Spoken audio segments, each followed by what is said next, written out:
About that video title, it's not clickbait.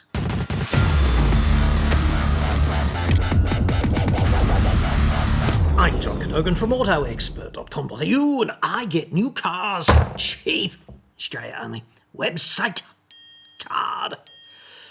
Now, I did make this hilariously, disgracefully simple, yet catastrophic error in one of the simplest calculations of all time in yesterday evening's video. And I'm here to fess up about it. It's kind of critical because it changes the conclusion that I reached in a material way, and I don't want to misrepresent the facts to you, and therefore I might as well do right here and right now what a politician or a CEO never would, which is go 100% Jocko Willink on this and take extreme ownership of effing up in this way. In fact, I've already got Tiffany just in the wings, squeezing her ample proportions into the headmistress's latex jumpsuit, and we've booked an extra long chastisement session this afternoon, so rest assured I will pay for misrepresenting the epistemology of your reality in this disgraceful way. This video is brought to you by Olight. Olight makes the best torches I've ever used, and I carry one every day. It's this increasingly abused Warrior Mini 2, which has been so incredibly useful and totally reliable, which is why I have no hesitation whatsoever recommending Olight to you. A man cannot own too many Olights, of course. It's physically impossible. The April sale is on now, fortuitously until Friday the 21st at midnight, with big discounts across the range. Link in the description for that. The mighty Marauder Mini, which bridges the gap between being a search and rescue spotlight and a campsite-friendly floodlight by basically excelling at being both. The Baton 3 Pro now, with its magnesium alloy chassis, making it one of the lightest, brightest torches money can buy. The Perrin 2 Mini, it's a pint-sized, handbag-friendly mini torch, perfect for the red carpet, perhaps, and it morphs seamlessly into a head torch when the Uber breaks down on the way home. Swivel Pro, just put one in the car, dude. It's a super versatile torch and a work light. In my view, the ultimate torch and work light combination. And the Warrior 3S, when the world turns on a sixpence and the next stop on the bus is zombie apocalypse, all you're going to need is Mila Jovovich and a Warrior 3S. It really is that simple. I did an in-depth explainer video about choosing the right Olight earlier in the week. The right one depends upon you, basically, and exactly what you need. So I'll put a link kind of up there somewhere.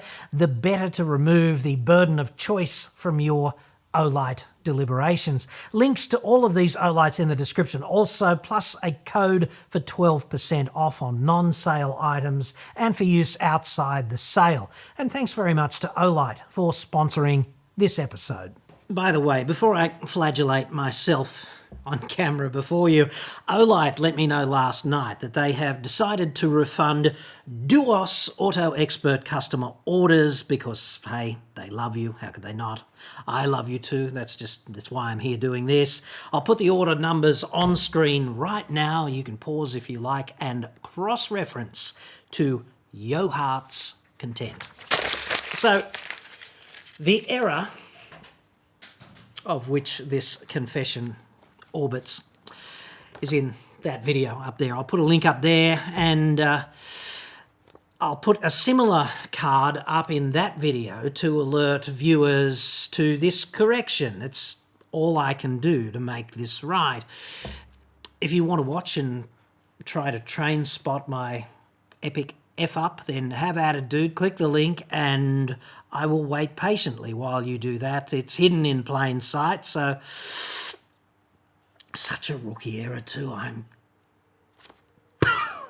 from someone who got a distinction in ordinary differential equations 100,000 bottles of Shiraz ago in 1984. Anyway, I want to talk to you about errors and integrity, because errors are never good. They're just never good, but they are inevitable because none of us is perfect. And I'm not excusing it away, okay? Not at all.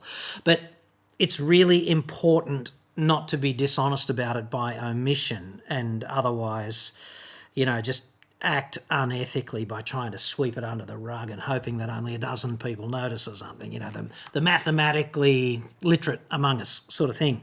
That's not what I'm here to do. You only get to burn that sort of bridge once in this line of work, and I'm all about the facts. Like, the facts have to inform us so that we can make a determination about how to proceed in the future. And if we're not informed by the facts, if we just fall over this ledge and start being informed by what we can get away with or pandering to our feelings, then humanity's screwed. So I'm not going to be a vector for the proliferation of that kind of stuff. And I want to talk to you about preventing errors in engineering, right? Because if you're NASA or something, or you're designing a bridge or a building, it's kind of important not to be out by a factor of duos, which I was yesterday. And what you do in a science STEM type environment is you agree on the facts, you agree on the data, if you like, and then you do computations on it, and you have an independent team or teams running verification.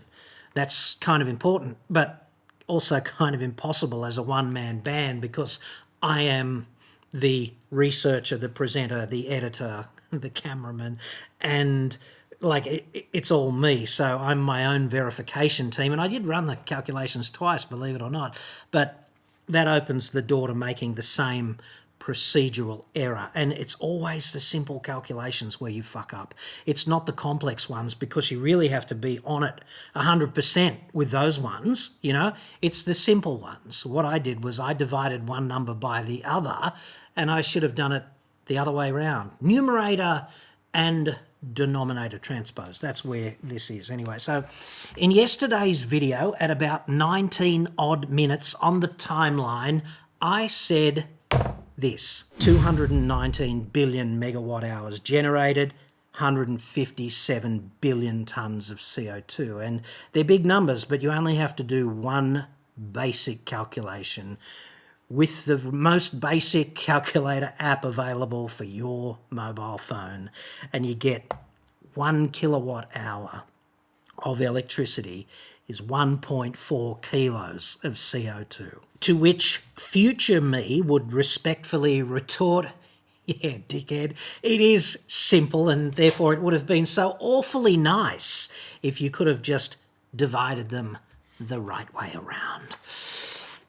And at least 5 or 6 of you agreed. In fact, my heart was as light as Tiffany's feather duster, just over there, up until about 9:20 p.m. last night, when a dude SMS'd me and highlighted my error, and then my world just went imploded. It was like a deleted scene from The Matrix.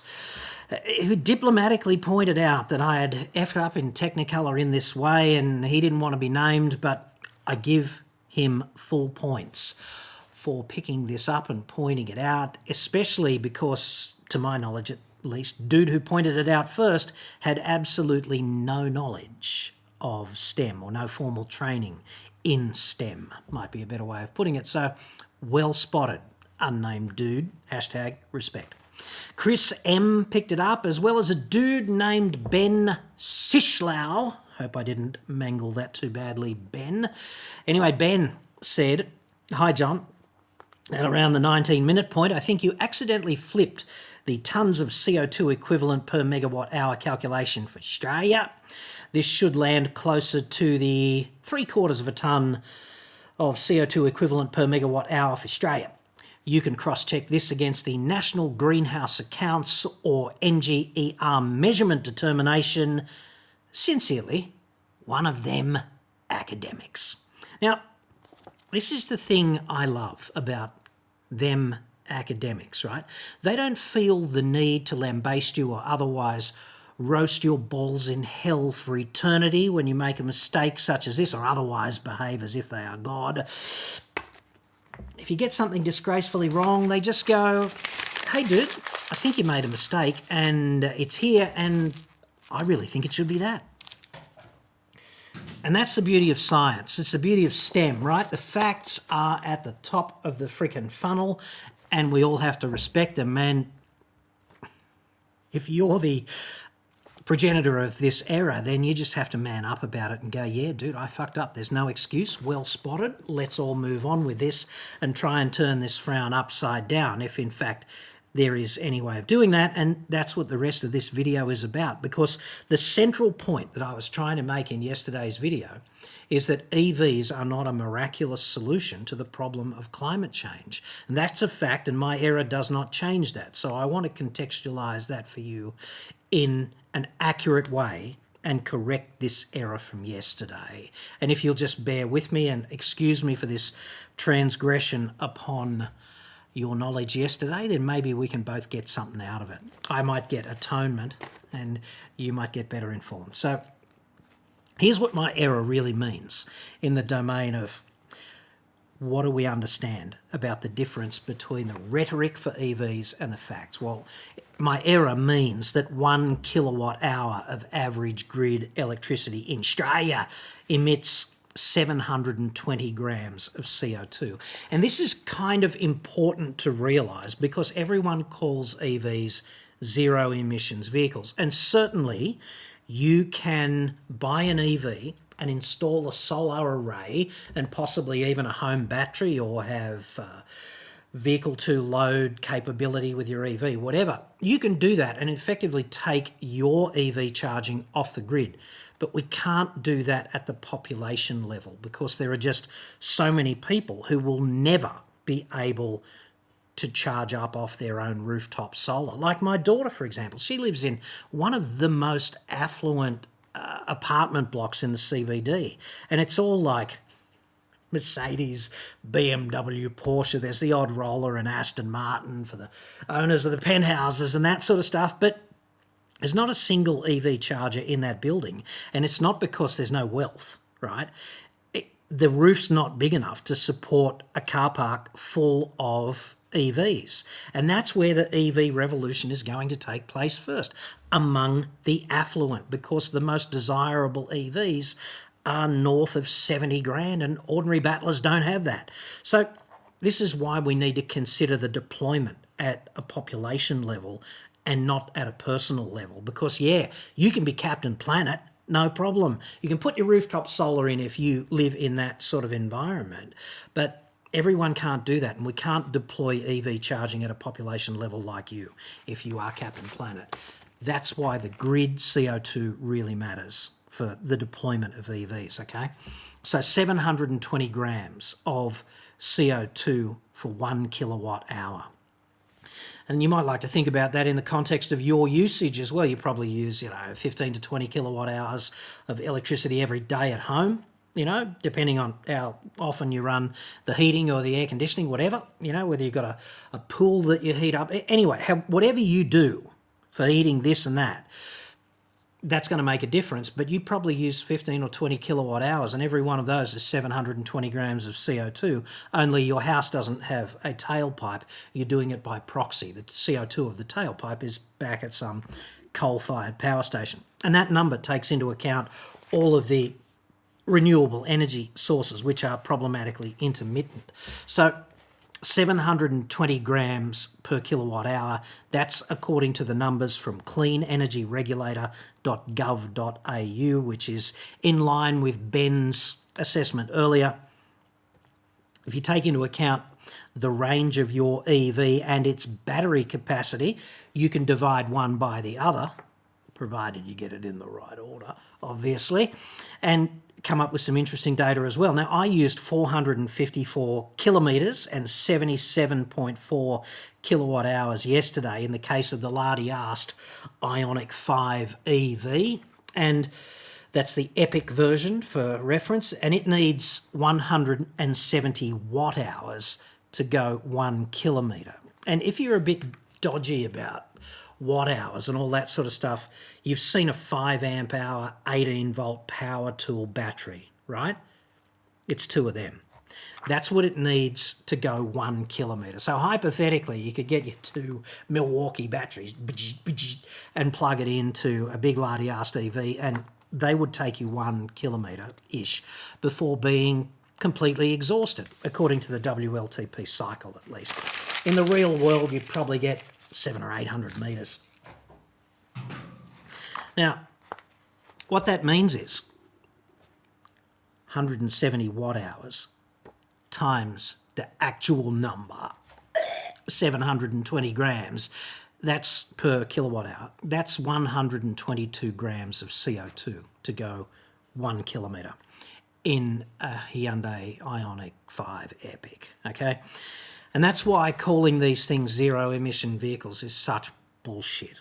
We need to stop doing that. They might be lower emission vehicles, certainly much lower than their size and mass would be if you had an equivalent in size and mass internal combustion vehicle, but they're not zero. 122 grams for every kilometre times 15,000 Ks a year worth of average driving, that's not zero emissions. And if we're going to get to net zero, we need to address that. It's kind of also bullshit, in my view, to claim that a big, heavy, lardy-arsed EV is like a free kick. It's in any way as virtuous as a light one, because if we really are talking about the demand on resources and the energy intensity of the manufacturing and all of that stuff, the bigger the EV, the worse it is, just like an internal combustion car. The most efficient internal combustion cars are the smallest ones, right?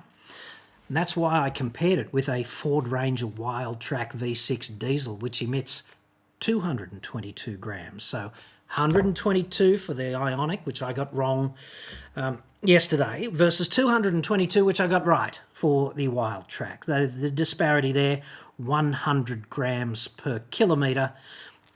It means the Wildtrak is emitting 100 grams more CO2 per kilometre than the Ioniq 5. And this is where my error yesterday impacts the findings, because I said they were close. They're not. The Ioniq 5 is 100 grams per kilometre better, which is like, I don't know, 80% better or something like that. Some number of that nature, better than I represented it anyway, okay?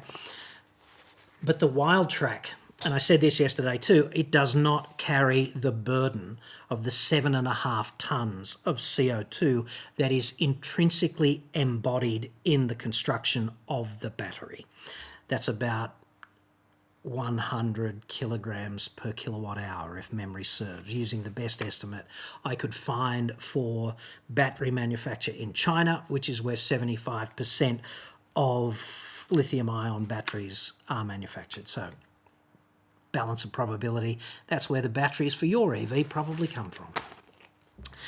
So, the Wildtrak doesn't carry that burden of 7.5 tonnes of CO2 up front, if you like. So if you take the 7.5 tonnes of upfront burden and you divide it by the 100 grams per kilometre that the Ioniq 5 is better off at, okay, that's how quickly it can catch up with the Wildtrak. And the break-even point is 75,000 kilometres of driving, which is about 5 years of average driving at 15,000 Ks a year, right? So if you put both of those cars on the grid in the CO2 sweepstakes at Indianapolis or something, and you drop the checkered flag, or the light goes green, then the point of equivalence, the checkered flag drops at the point of equivalence 75,000 kilometres later. That's where the Ioniq 5 catches the Wildtrak and surpasses it in terms of lower CO2 emissions. The Wildtrak is in front for the first 75,000 Ks. But the Ioniq 5 is not on zero after the point of equivalence. It's still emitting 122 grams per kilometre if we're using the average Australian grid to keep it going, which is roughly the same as a Kia Picanto GT with a 1 litre 3-cylinder turbocharged engine. And nobody is conferring upon those two very different cars the same level of greenhouse virtuosity, are they? The Ioniq 5 is virtuous, whereas the Picanto is just another internal combustion car. And yet, if we power the Ioniq 5 with ambient grid, they're the same in terms of their CO2 output. Let's say we own both a Wildtrak and an Ioniq 5 Epic for 10 years. Ioniq Boy, well, he's going to pay for 7.5 tonnes of CO2 up front, right? That's the burden up front. Plus, he's going to drive roughly 150,000 Ks at 122 grams per kilometre, okay? That's 25.8 tonnes of CO2, nearly 26 tonnes. And that's the zero emissions fallacy right there, because 26 tonnes of CO2 is not zero. It's just emission by proxy at a power station, a coal-burning power station. Whereas, if you compare Ioniq Boy to Wildtrak Girl, there's a very Hollywood so woke, right? Wildtrak Girl is going to be emitting 222 grams per kilometre. She's going to drive 150,000 Ks in 10 years as well. That's 33.3 tonnes of CO2. So 25.8 versus 33.3 if we deploy this kind of thing at a population level today. The difference is just 7.5 tonnes of CO2 over 10 years. That's about 30% more for Wildtrak Girl, but the context here is that over 10 years, Australia is going to emit about 5 billion with a B tonnes of CO2 equivalent. So 7.5 tonnes disparity. You have to do that rather a lot to make a difference in the context of 5 billion tonnes of overall emissions. And that's why this problem is so hard to solve, and it's why EVs cannot hope to solve the problem. I don't know about you, but in my life, money's a thing too, and therefore, if we say that Ioniq Boy and Wildtrak Girl both have the same spending capacity up front, Ioniq Boy needs 90 grand to buy his Ioniq 5 Epic, okay? And it's going to be about $15,000 less for Wildtrak Girl. So the question there is, what does she do with the money? Wildtrak Girl, being $15,000 in front, she decides, hypothetically, to install kind of a kick-ass solar array on the roof of her dwelling and a 12 kilowatt hour battery, like a home battery, a backup battery. So she's protected from blackouts, and she's also doing arbitrage with energy, so she can store enough to run the joint when the solar is on the fritz because it's a really gloomy day, or when she needs to turn the lights on at night or something. But it's a much smaller battery than the battery needed for an electric car, so it's less demand on resources up front and things of that nature as well. So basically 12 kilowatt hour battery with a sizable solar array, that's going to run the whole house off the grid. There's going to be 1.2 tonnes of CO2 embodied in Wildtrak Girl's battery. There's no arguing with that. And if we assume 20 kilowatt hours per day of electricity usage at home, that's going to save 720 grams per kilowatt hour times 20 kilowatt hours is about 14 kilos of CO2 every day. And that's going to be CO2 that she's not emitting because she's not buying that kind of power from the grid. And let's think about scaling that up to a population level, or as much as we can, because there are a lot of dwellings, right? And there's a lot of north-facing roofs on a lot of dwellings and a lot of sunlight in Australia. So 83 days is what it's going to take to break even on the 1.2 tonnes of embodied CO2 in Wildtrak Girl's battery for home, okay? Call it 3 months. After that, she's saving 14 kilos of CO2 a day because they don't have to burn that coal to supply her electricity because she's making it on site, okay? Versus Ioniq Boy, who's kind of saving about 4 kilos a day by virtue of being 100 grams in front every day compared with Wildtrak Girl's tailpipe emissions from her Wildtrak, all right? The difference is about 10 kilos a day, and the seesaw is tilted way down in favour of Wildtrak Girl on this one. And if we take that into account over the 10 years that we just ran the previous thought experiment for, 14 kilos a day for 3,650 days minus the 83 days to pay back the energy embodied in the home battery, okay, Wildtrak Girl is going to save 49.9 tonnes of CO2 using her solar array and home battery setup, okay? Call it 50 tonnes. And this is more than able to offset the Ranger's CO2 tailpipe emissions in every respect. In fact, 33.3 tonnes of CO2 emitted by the Ranger over 10 years, minus the 49.9 that you save by having your solar array and your battery. That's a net position of minus 16.6 tonnes of CO2 for Wildtrak Girl versus plus 25.8 for Ionic Boy. Feel free to note all of these calculations, run the numbers yourself, and if I've got one of these wrong as well, it might be time for a razor blade, but hopefully not, but definitely point it out to me in the comments, because the facts are king and I'll correct it again if necessary. But I ran these numbers a couple of times too this morning and I got the same result, blind test back to back. It doesn't guarantee I haven't made a similar procedural effort.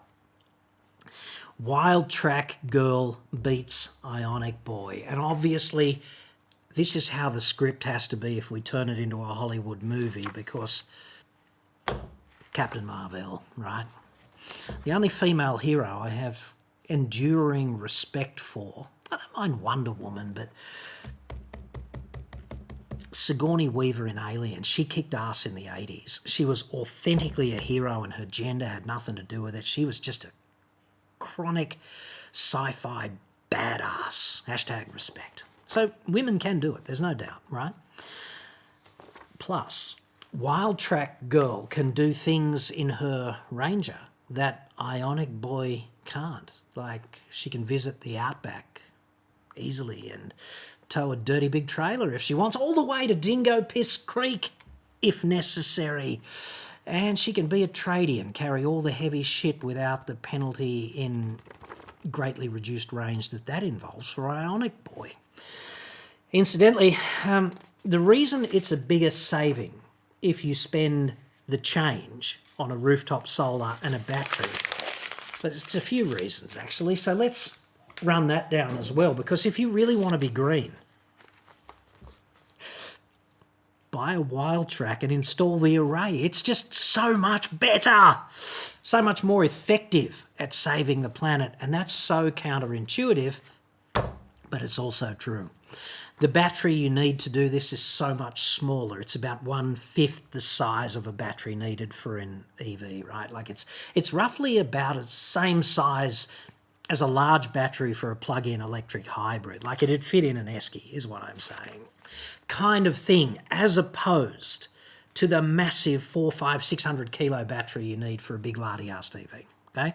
So the battery's small, therefore the upfront imposition of CO2 embodied in its manufacture is so much less, as is the demand on the Earth's resources to manufacture it, right? All of those elements that are in short supply, like lithium, etc. It would be more efficient to put in the array than it would be to buy the big lardy-ass EV. Households use about 20 kilowatt hours a day, whereas EV owners who drive average Ks, they only use on average about 40, 41 kilometres of driving a day. So that's about 7 kilowatt hours.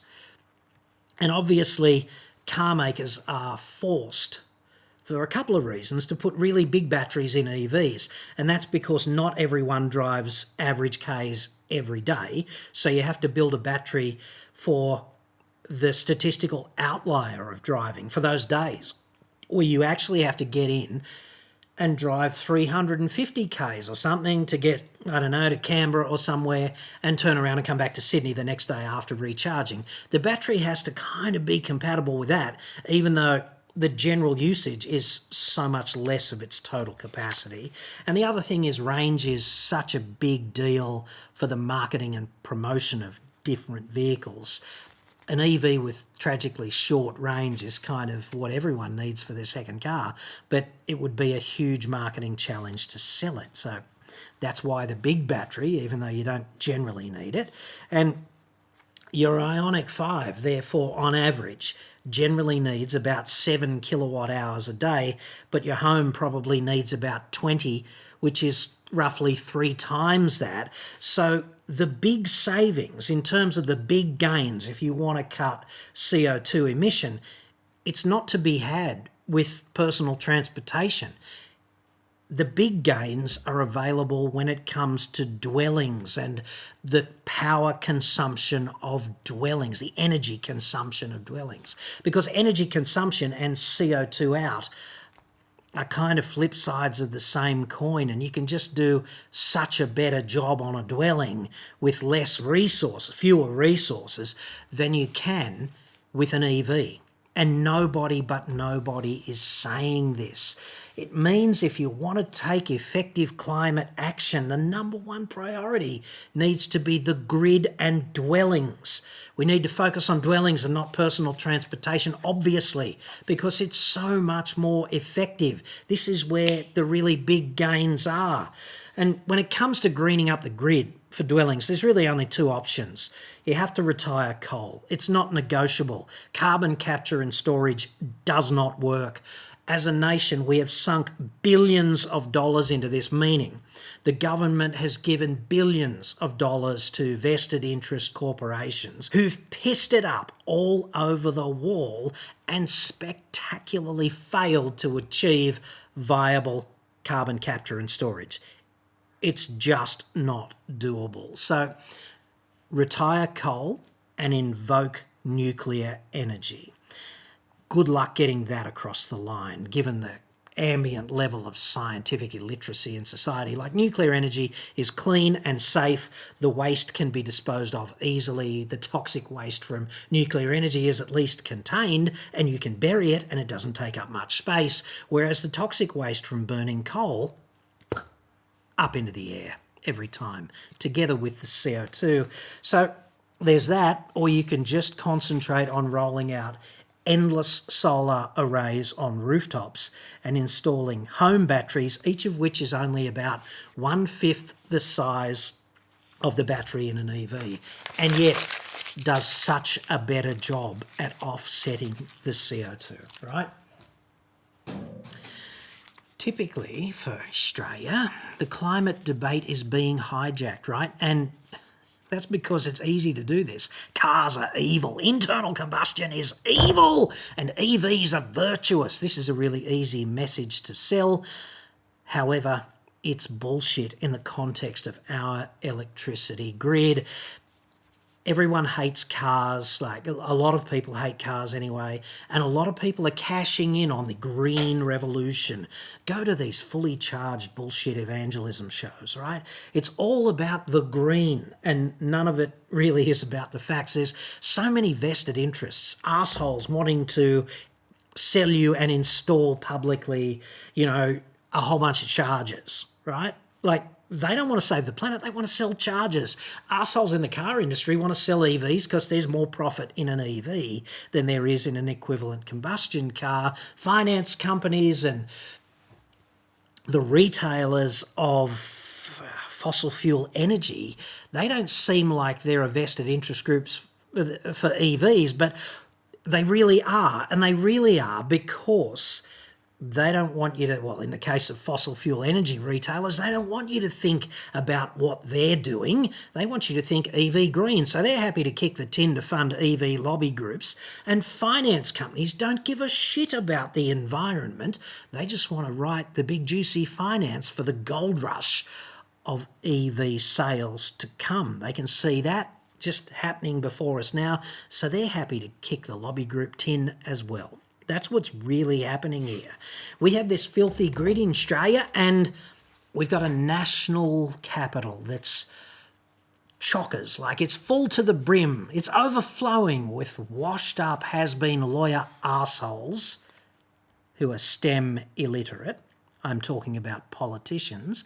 And they're just enjoying their taxpayer-funded lives, going out to lunch with lobbyists with extremely deep pockets in the best restaurants, who give them epic reach-arounds, which in any other environment would be the most deplorable conflict of interest. And they're just serving the vested interests of their extremely well-funded stakeholders. So we've got these well-funded lobby groups reaching around to the scientifically illiterates who decide what we're going to do as a nation. And that's why this issue is not being nearly oxygenated enough. And that's why we're getting this so wrong. And before I let you go, what I've tried to do here really is turn this frown upside down of me getting that wrong. There's no excuse for me getting that wrong except that I'm fallible and that just happened and I didn't do it intentionally and I've done what I can to make it good.